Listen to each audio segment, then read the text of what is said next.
Olá, amigos e irmãos no Ideal Espírita. Que nos abençoe Jesus, o Cristo de Deus, e que possamos, neste momento em que nos reunimos em nome do Pai, através desta casa, o Centro Espírita Luz, Esperança e Caridade, trazermos esse tema Caminho, Verdade e Vida, na lição 76, Edificações. Oremos para receber do Pai a inspiração necessária para a condução deste tema. Pensemos em Jesus. Deus, nosso Pai, que és todo poder e bondade, dai força àquele que passa pela provação, dá luz àquele que procura a verdade. Ponde no coração do homem a compaixão e a caridade. Deus, dai ao viajor a estrela guia, ao aflito a consolação, ao doente o repouso. Pai, dai ao culpado o arrependimento, ao espírito a verdade, à criança o guia, ao órfão o pai. Senhor, que a vossa bondade se estenda sobre tudo que criastes, e piedade, Senhor, por aquele que não vos conhece, e esperança para aquele que sofre. Que a vossa bondade permita aos Espíritos Consoladores derrame sobre toda parte a paz, a esperança e a fé. Deus, um reflexo, uma centelha do vosso amor pode abrasar a terra. Deixa-nos beber na fonte de bondade fecunda e infinita, e todas as lágrimas secarão, todas as dores acalmar-se-ão. Um só coração, um só pensamento subirá até vós como um grito de reconhecimento e de amor. Como Moisés sobre as montanhas, nós vos esperamos de braços abertos. Ó poder, ó bondade, ó beleza, ó perfeição. E queremos de alguma forma merecermos a vossa misericórdia. Deus, dai-nos a força de ajudar o progresso, a fim de subirmos até vós. Dai-nos a caridade pura, dai-nos a fé e a razão. Dai-nos a simplicidade, que fará de nossas almas o espelho onde deve se refletir a vossa imagem. Caríssimos e amados irmãos no Ideal Espírita, esta lição Edificações 76 desta obra magnífica de Emmanuel, através das mãos abençoadas de Francisco Cândido Xavier, neste livro Caminho, Verdade e Vida. Na lição 76 nós temos algo que nos fala sobre edificações. Nós precisamos observar as palavras de Mateus, no capítulo 5, item 14. Vós sois a luz do mundo. Não se pode esconder uma cidade edificada sob um monte. O Evangelho está repleto de amorosos convites para que os homens se edifiquem no exemplo de Jesus. Nem sempre os seguidores do Cristo compreendem esse grande imperativo da iluminação própria, em favor da harmonia da obra a realizar. Esmagadora percentagem de aprendizes, antes de tudo, permanecem atenta à edificação dos outros, menosprezando o ensejo de alcançar os bens supremos para si mesmo. Naturalmente, é muito difícil encontrar a oportunidade entre grandes gratificações da existência humana, porquanto o recurso bendito de iluminação se esconde muitas vezes nos obstáculos, perplexidades e sombras do caminho. O Mestre foi muito claro em suas exposições. Para que os discípulos sejam a luz do mundo, simbolizarão cidades edificadas sobre as montanhas, onde nunca se ocultem, a fim de que o operário de Jesus funcione como expressão da claridade na vida. É indispensável que se eleve ao monte de exemplificação, apesar das dificuldades da súbita angustiosa, apresentando-se a todas as categorias da construção cristã. Tal conhecimento é imperecível. O vai-vem das paixões não derruba as edificações desta natureza. As pedras deixam-na intacta, e se alguém a dilacera, seus fragmentos constituem a continuidade da luz, em sublime rastilho, por toda parte. Porque foi assim que os primeiros mártires do cristianismo semearam a fé. Palavras de Emmanuel neste item 76 desta obra Caminho, Verdade e Vida. Ao analisarmos imperiosamente a condição em que aqueles últimos seguidores de Jesus, os seus apóstolos primeiros, lhe foram levar a palavra e foram levadas a todos os cantos. Consequentemente, essa palavra foi vilipendiada, ela foi muitas vezes exageradamente perseguida, crucificada, maltratada. Mas mesmo assim todos eles continuaram firmes e fortes. Mas diante de toda essa decadência moral que a humanidade se encontrava, era preciso que esses seres iluminassem do mais alto das montanhas, como as cidades às quais esta lição desta obra Caminho, Verdade e Vida, na lição 76, falando sobre edificações, comparando as cidades aos verdadeiros cristãos. É por isso que nós enaltecemos esta obra, trazendo as informações dos espíritos magnânimos que nos falam que noutrora espíritos abnegados se entregaram ao holocausto para realizar a tarefa de levar a boa nova, levar o conhecimento, levar as informações trazidas por nosso Senhor Jesus Cristo a todas as pessoas. Não poderíamos deixar de lembrar que esses espíritos foram previamente preparados para descer aos circos das vidas e entregar-se como exemplo, como mártires, para a realização da edificação da palavra da boa nova nos corações de toda a humanidade.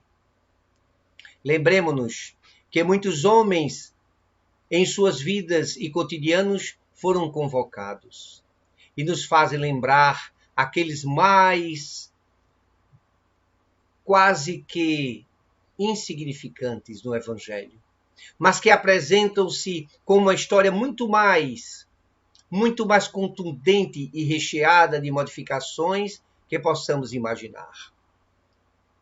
Recordamos de um homem simples que vivia do campo, que vivia da terra e que sofria amargamente porque encontrava-se em dificuldade. E naquela tarde como qualquer uma outra, a sua esposa reclamava. Reclamava porque o seu filho ardia em chamas, porque estava com febre. E ela dizia: homem, procura na cidade algum unguento, algum remédio, procura um daqueles que são chamados hoje de médicos, mas eram curandeiros, eram homens que viviam dessas crendices, de curar as pessoas com ervas e com procedimentos. E é nesse instante que aquele homem recorda-se do início do seu casamento. Recorda-se que aquela mulher que hoje amarga era uma mulher tão boa, suave e terna, que lhe dera 2 filhos, Rufus e Alexandre, que eram os seus exemplos de amor, de fraternidade e companheirismo. Não tivera recebido a bênção de uma menina, mas de 2 lindos homens, um varão chamado Alexandre e Rufus, o mais novo. Espíritos que contemplavam seu pai com a energia, com um homem destemido, bondoso e sempre temente às coisas que lhes eram apresentadas. A dificuldade, os sofrimentos, a vida, sempre eram cogitadas em sua vida, porque viviam difíceis, eram tempos difíceis na Roma antiga. E eles estavam como um homem que procurava na terra extrair o alimento para a sua família, que era sempre com muita dificuldade. A seca, a terra árida, os calos na mão, mas sempre animado, dizia a seus filhos: acordem, hoje nós vamos achar o nosso tesouro. Ele contava uma história a seus filhos, que naquela região um grande rei tivera passado naquelas terras, e como trazia grandiosa riqueza em seus baús, e fora atacado por homens salteadores, ele enterrara em algum lugar e fora sucumbir, e ninguém encontrou até aquele instante aquelas jarras de ouro, aquelas botijas de ouro. E sua mulher, ao ouvir essas histórias, dizia: pare de inflamar as crianças com esses seus sonhos, que você não leva a nada às crianças. Elas ficam pensando que vão encontrar alguma riqueza, que nós iremos ficar ricos, que nós poderemos sair dessa situação em que nós nos encontramos, e tanta penúria. Aquela mulher que no início do casamento era tão bondosa e aceitava as suas histórias, e muitas vezes saía a capinar, a limpar, a cuidar da terra, mas mesmo assim uma enxadada aqui, uma aqui ou acolá, procurando esta botija. Antes sorria, hoje reclamava. E eles estavam agora diante de uma dificuldade, porque seu filho Alexandre, o mais velho, ardia em chamas, estava com febre.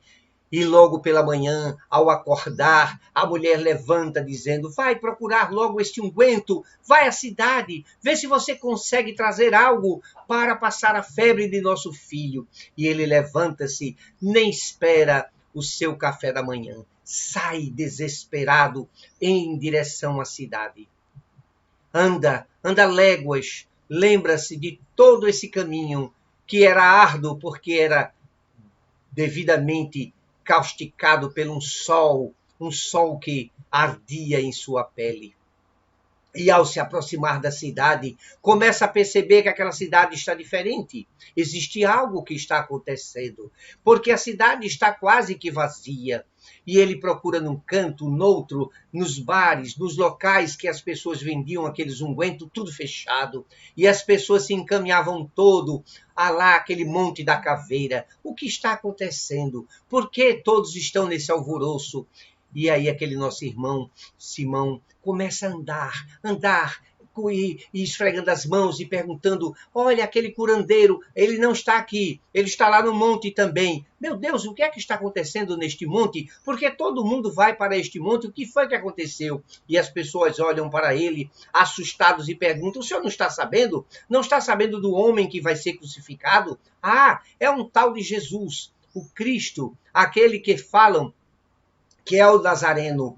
Vem lá de Nazaré, como se de Nazaré pudesse vir algo que prestasse. E aquele homem disse: mas por que vão crucificá-lo? Não sabemos. Este homem não cometeu crime algum, mas foi levado para a presença do sumo sacerdote, aquele que representava Caifás, e que foi levado à presença do governador da Judéia, Herodes, e que estava preparado para libertá-lo, mas que fez a última menção no final daquele momento, daquele período, que era necessário ser feito, porque era um período de festividade entre os romanos, e era preciso que eles entregassem 2 criminosos, para que eles pudessem escolher entre um e outro. E aquele povo que estava ali já tinha feito a sua escolha. Era uma escolha entre Jesus e Barrabás.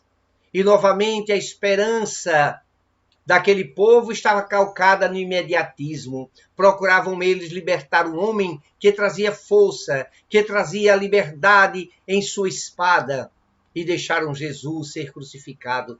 E ele se espantou. Como assim? Escolheram um ladrão? Escolheram um malfeitor para representar ao povo? Sim, e deixaram o Messias ser levado à crucificação.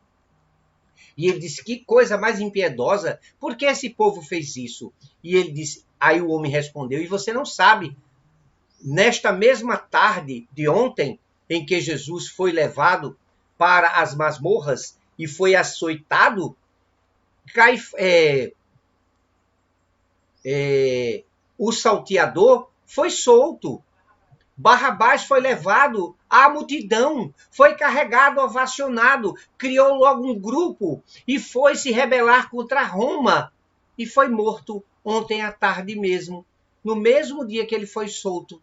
Então nem adiantou ter soltado Barrabás e ter preso Jesus, aprisionado Jesus, porque agora ambos serão mortos. Barrabás foi antes mesmo de Jesus. Foi levado a sua cabeça à presença de Herodes. E agora nós encontramos sem o nosso líder da espada e o nosso Salvador, aquele que se dia Jesus, o Cristo de Deus, agora está sendo levado à crucificação.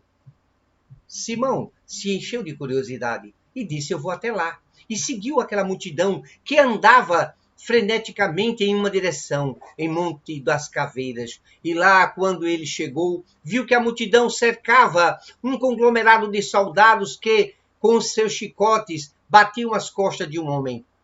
E ele posicionou-se logo depois para poder ver este homem de frente. Que cena deplorável!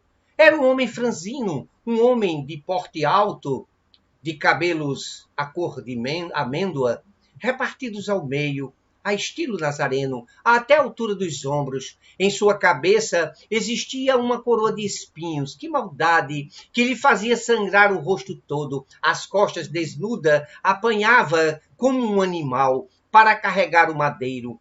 E como os outros carregavam apenas uma das partes, Jesus tivera que levar toda a cruz, porque não estava na programação daquele dia a crucificação do Nazareno. Era preciso que ele levasse o madeiro inteiro. E quando Simão apresenta-se, olhos fixos naquele homem, e percebe tanta pureza, tanta simplicidade, tanta humildade. E Jesus, quando levanta o olho, olha para e preenche Simão de tanto amor, de tanto carinho, que ele nunca tivera visto, a não ser de sua própria mãe, olhar tão sublime e tão generoso. E ouve uma voz que rompe, trazendo-o para a realidade. Você, sim, você. Ele disse, eu? O que é que eu tenho a ver com isso? Você, sim. Como é seu nome? O meu nome é Simão. Eu sou de Cirene. Sim, você, Simão de Cirene, ajuda este homem a carregar a cruz. Ele disse, mas eu não tenho nada a ver com isso. Eu vim apenas olhar, não interessa. O soldado lhe dá uma ordem, e a ordem de Roma era para ser cumprida. E aquele homem caminha em direção, e olhando a situação em que Jesus já tivera caído, já pela terceira vez. E ele olha, apanha aquela cruz, põe nas costas e vai levando. E vê que aquele homem caminha lentamente ao seu lado, de cabeça baixa, mas sem dar um gemido sequer, sem reclamar, sem desdenhar, sem exortar nenhuma revolta, mas com um olhar incomensurável amor. E ele caminhou ao lado daquele homem até chegar à intimidade daquele morro superior. E ele, ao chegar lá, o soldado lhe diz, pode soltar a cruz aí, Simão de Cirene. E ele solta aquela cruz.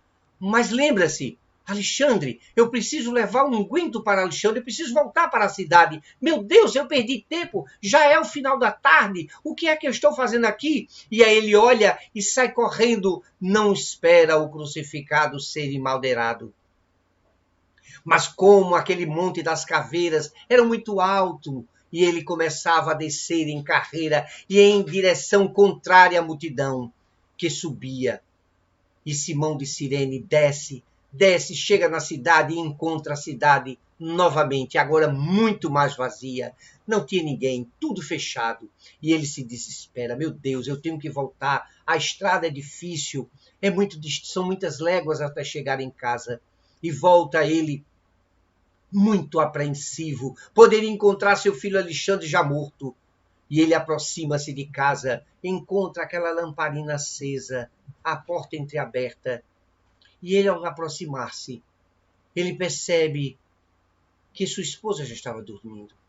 Não ia encontrar pelo menos a reclamação, porque ela iria perguntar pelo unguento. Ele percebe também o ombro que lhe ardia daquele madeiro que tivera cortado. E ele começa a retirar a camisa quando ele ouve a voz de Alexandre. Papai. E ele vai até o quarto e encontra Alexandre queimando em febre. E ele disse, meu filho, você está ardendo em febre?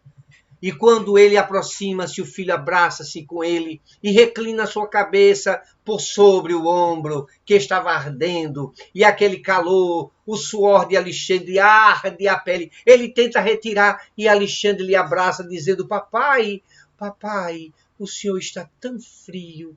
Que bom, papai, a minha cabeça agora melhorou. E ele aí deixa o filho recostar a cabeça sobre o seu ombro, que ardia, porque aquele suor, nós sabemos que o suor vem com aquele sal que é do corpo, e ardia aquela pele queimada por aquele madeiro. E ele deixa Alexandre se acarinhar, se debruçar sobre os seus ombros e arriar. E o rosto de Alexandre dá um suave sorriso e diz papai e adormece. Na inquietude de querer sair, percebia que seu filho não o soltava e adormeceu. Simão de Cirene dorme com seu filho aos ombros. E ao acordar, percebe que seu filho não está. Ele está deitado à cama com aquela voz, gritando alto por dentro de casa. Ué, homem, levante-se, velho, não vamos à lida? E ele olha para Alexandre e vê que Alexandre está bem, que Alexandre está curado, que não está mais com febre, gozando de plena saúde. E ele olha para Alexandre, vou, meu filho, calma, eu vou sim. Levanta-se, come aquela corda de pão, toma um gole de água. E eles saem, pegam as ferramentas e Alexandre diz, vamos levar a picareta. Vamos levar a picareta, o senhor lembra? Podemos, de alguma sorte, encontrarmos, vai que o dia é hoje, de nós encontrarmos aquela botija de ouro. E a mãe agora não reclama.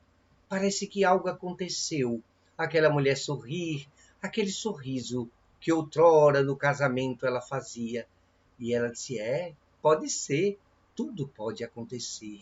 Porque ela estava feliz, Alexandre estava saudável. Rufus levanta-se também feliz, pegam as ferramentas e partem em direção à lida. Trabalham, mas para sua surpresa, na primeira enxadada que Alexandre dá, ele diz, papai, acho que encontrei algo, resistência na terra e o som de metais. E eles se aproximam, começam a escavar e descobrem um tesouro.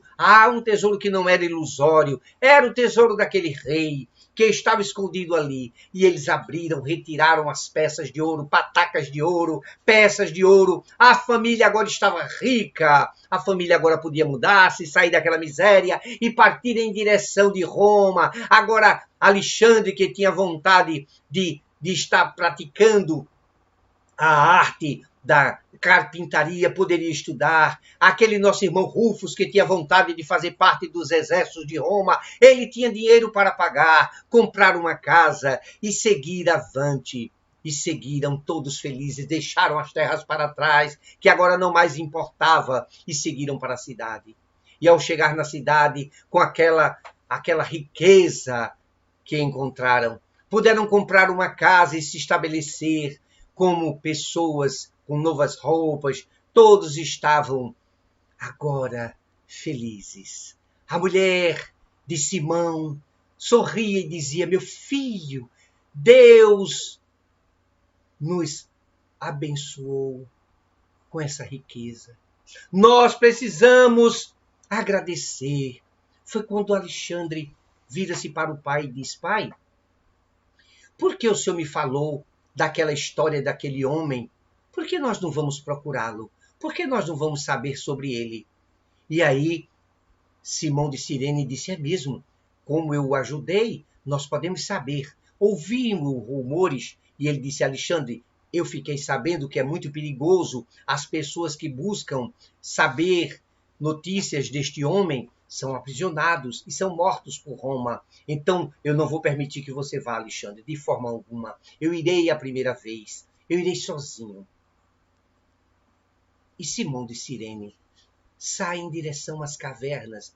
Os cristãos que estavam afugentados, temerosos pelas perseguições de Roma, que matavam a todo qualquer um que seguisse Jesus, que falassem de suas peripécias, de suas curas, que falavam da sua vida, da sua bondade, do reino de amor, do poder que existia neste homem que transfigurava as famílias. E ele lembrava que carregava o madeiro daquele homem e que em seu ombro, que ardia pelos cortes do madeiro, Alexandre ficou curado.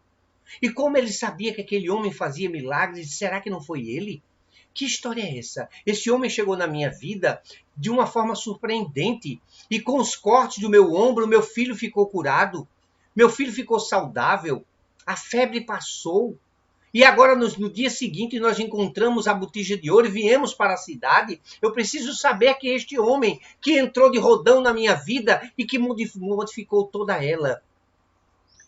E Simão de Cirene tem a grata satisfação de ser convidado às escondidas para aquelas grutas. As grutas eram o local como ratos escondidos para professar a boa nova, para ouvir as palavras amáveis de Pedro. Pedro ainda estava ali nas cercanias. E ele, ao aproximar-se daquela gruta, percebeu que um punhado, uma centena de homens se encontravam para ouvir as palavras de Simão, que chegava pela primeira vez. E Simão, olhando Pedro falando, entusiasmou-se e disse: eu o conheci. E todos voltaram a olhar para ele. Tu conheceste Jesus? Ele disse: sim. Eu estava lá, naquele Monte das Caveiras, quando o soldado apontou para mim e disse, perguntando quem eu era e mandando eu ajudar, todos recuaram, olharam para ele. É você o homem que ajudou o nosso mestre? Você foi o homem, o glorioso homem. Nós queríamos saber quem ele era para agradecer. Todos se ajoelharam diante de Simão. E Simão disse: não, eu não fiz nada. Eu fiz porque mandaram. Mas aí Pedro olhou para ele, de olhos inebriados, disse: meu querido Simão, tu és de Cirene, e tu fostes a alma bendita que teve coragem de ajudar o nosso mestre, onde eu neguei, outros fugiram, e alguns, na loucura, se mataram, deixando o nosso mestre só. E tu tivestes coragem de carregar o madeiro. E aí Simão olhou e disse: como assim? Conta, Simão, conta para nós. E convidou Simão para fazer parte agora de um dos oradores que ia falar de Jesus. Conta, simplesmente conta para nós. E Simão simplesmente foi narrando que o que mais chamou a atenção para ele foi o olhar daquele homem, como se lhe suplicasse ajuda, de uma ternura, de um amor que o tocara profundamente. E citava que seu ombro ficou cortado e que tem certeza que aquele ombro cortado, quando Alexandre deitou-se, seu filho. E quando ele fala isso, no meio da multidão, lá estava Alexandre, que lhe perseguia os passos e foi ter com ele também nas cavernas. E ele, assustado, terminou de contar a história e disse: meu filho, este é meu filho Alexandre. Não, meu filho, eu não gostaria que você estivesse aqui, é muito perigoso. Mas aí Pedro disse: não se preocupe, aqui nós estamos muito bem protegidos. E aí um novo encontro foi marcado. Simão agora era muito importante. Simão contava a sua história e contava como encontrou-se com Jesus, o olhar, a ternura, a suavidade, de palavras que não foram ditas, mas que foram sentidas e que foram transformadoras na vida de Simão. E Simão ajuda, ampara aquele povo com dinheiro, porque agora ele tinha, e começa a auxiliar para que as viagens fossem proporcionadas àqueles que necessitavam se evadir às escondidas da noite, na calada da noite, para levar a boa nova. E Simão agora poderia ser o mantenedor, o que auxiliava financeiramente. E Simão sai. Agora exige de Alexandre que ele prometa que não irá lhe perseguir mais. Eu lhe proíbo de você seguir comigo para as cavernas. E Simão sai. Naquela tarde ele sai, porque ao encontrar em uma gruta apenas um punhado de cristãos, não contava mais do que 50. E todos estavam esperando a chegada de Simão, porque Pedro tinha viajado. Era o momento de Simão contar gloriosamente o encontro dele com Jesus. Aqueles cristãos que estavam ali queriam ouvir o contato do homem que socorrera, que amparara, que carregara a cruz para Jesus. Irmão, Simão se levanta e com tanto carinho, com tanto respeito, começa a falar de Jesus. Começa a falar de Jesus. Começa a falar do encontro, da doçura.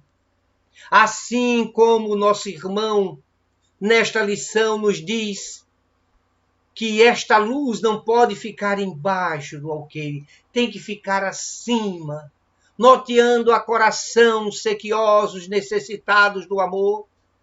Simão levanta a voz e começa a falar do amor, da imortalidade da alma, da comunicação que Jesus lhe dera naquele instante e lhe tocara profundamente, transformando a sua vida. Mas houve uma voz ensurdecedora: presos! Todos estão presos! Eram soldados romanos que tinham descoberto o local onde eles se encontravam. A sua vista correu no meio dos que estavam sendo presos e divisou aquele olhar suave e doce de Alexandre. Não, meu filho, por que você me perseguiu? Por que você veio? E o filho correu, abraçou-se com Simão e disse: papai, eu não poderia nunca deixar de estar aqui, ao teu lado, para agora estarmos juntos, carregando as nossas cruzes, para nos encontrarmos com Jesus. O Senhor não poderia me negar essa oportunidade, papai.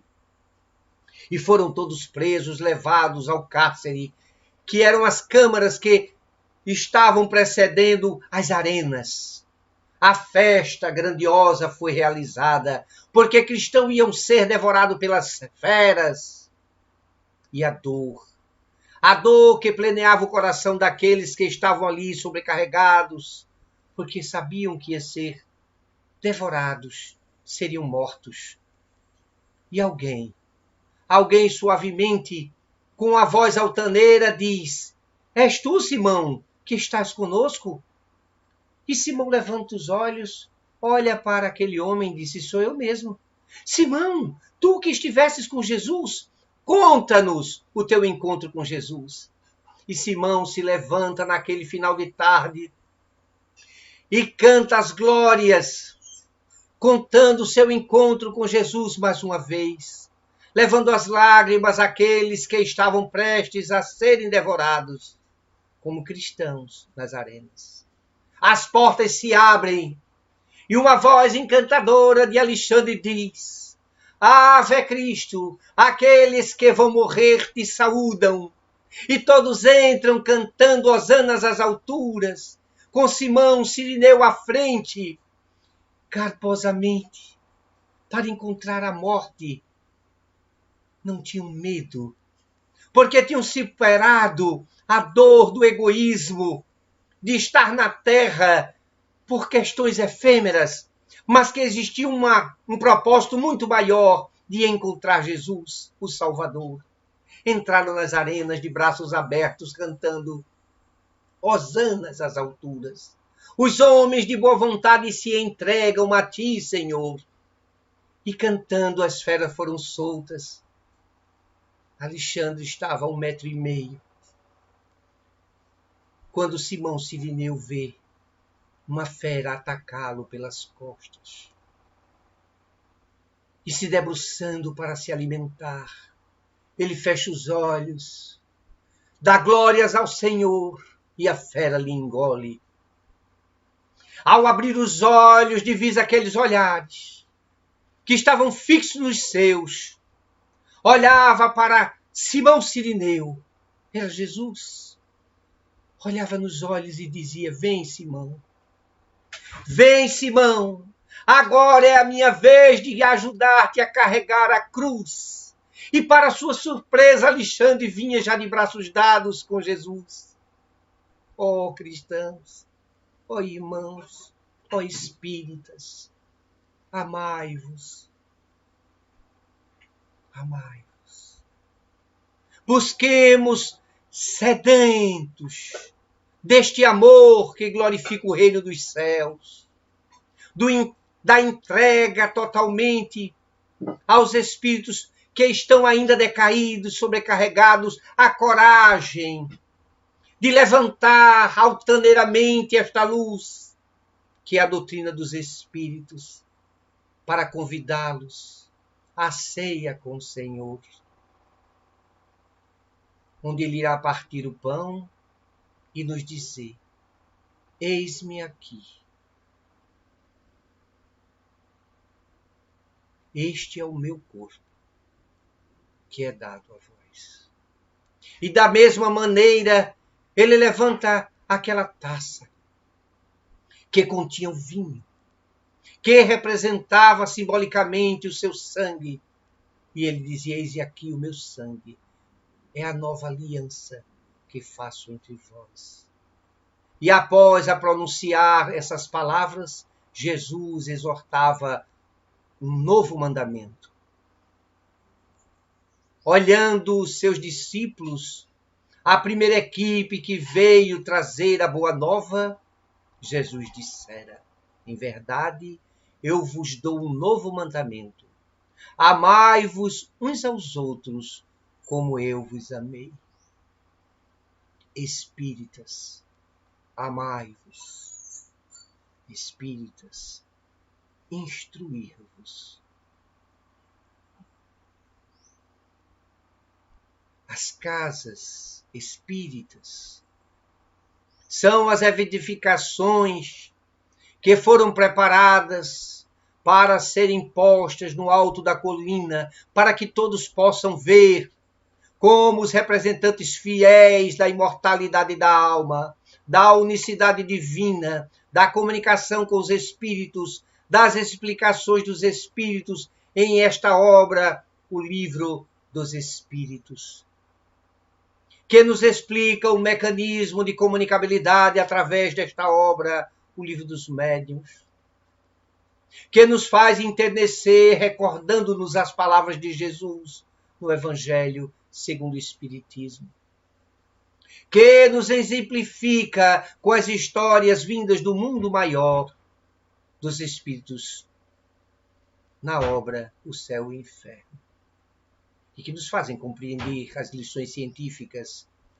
explicando a Terra, a criação, o ser, o espírito, o perispírito, os fluidos, as energias, os pensamentos. E finaliza nesta obra a Gênese com os tempos são chegados. É hora. Espíritos amigos que edificam bem, que glorificam as edificações em nossos corações, de expormos as nossas casas como verdadeiros celeiros para matar a fome, e edificar a luz nos corações daqueles que necessitam. Ó Senhor Jesus, abençoa a todos nós, aqueles que comprometidos com o teu evangelho, levantam esta bandeira, Senhor, de Deus, do Cristo e da caridade. A doutrina dos Espíritos reveladas em 1857 para nos transformar a vida como a de Simão Sirineu. E é o momento de carregarmos a nossa cruz. É o momento de edificarmos esta doutrina com sinceridade de propósito, a fim de subirmos até o Pai e podermos no caminho encontrarmos o nosso Jesus, o Cristo de Deus, que irá olhar, olhos fixos nos nossos, e podermos dizer: Senhor Jesus, missão cumprida. Tu me chamaste, Senhor, dizendo que ampararias todos aqueles que sofrem, que são oprimidos e sobrecarregados. Nos alivia, Senhor, a dor árdua e sincera que nós encontramos nos momentos da vida, seja em casa, na escola, no trabalho, na própria seara. Aos antagônicos que ainda vertiginosamente se obnubilam com as coisas materiais, esquecendo-se do tesouro do mundo espiritual. Ó Senhor, faze-nos enxergar a luz, que és tu, Senhor, que nos apontastes o caminho das virtudes, como o tesouro dos céus. Abençoa-nos a todos,